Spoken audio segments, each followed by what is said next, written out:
Hello friends, ఇవాళ మనం చేసే పొడి పేరు పల్లీల పొడి అండి. అంటే వేరుశనగ పప్పు పొడి. ఇది అన్నంలోకి, ఇడ్లీల్లోకి, దోశలోకి చాలా బాగుంటుంది. ఇది చేసుకోవడం కూడా చాలా తేలిక. ఈరోజు నేను ఎలా చేసుకోవాలో నేను చూపిస్తాను. పిల్లలకి కూడా వేడివేడి అన్నంలో ఈ పొడి వేసి పెడితే చాలా ఇష్టంగా తింటారు. ప్యాన్ పెట్టుకొని స్టవ్ ఆన్ చేసుకోవాలండి. దాంట్లో 1 టేబుల్ స్పూన్ ఆయిల్ వేసుకోవాలి.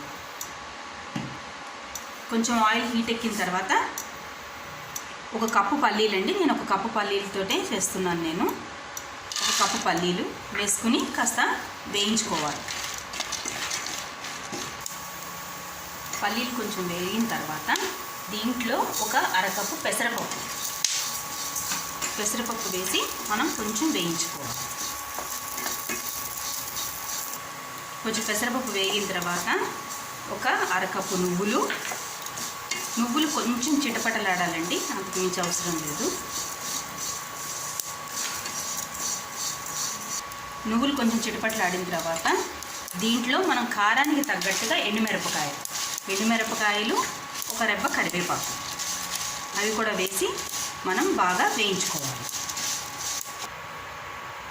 దీంట్లో అలాగే మనకి ఎండు కొబ్బరి పొడి ఉన్నా మనం వాడుకోవచ్చండి. నా దగ్గర ఎండు కొబ్బరి ఉన్నది కాబట్టి దీన్ని చిన్న చిన్న ముక్కలుగా చేసి నేను వేసుకున్నాను.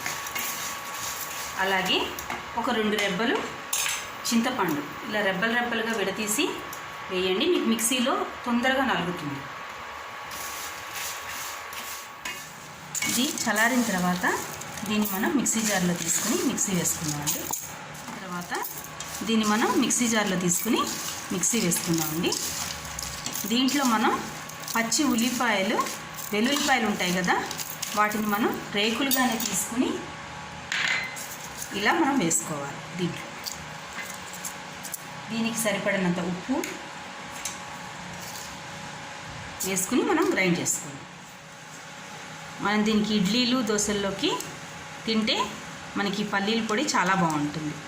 మనకి చట్నీ లేకపోయినా ఈ పొడితోటి మనం తినేయచ్చు ఫ్రెండ్. ఇదండి ఇవాళ నేను చేసిన పల్లీల పొడి.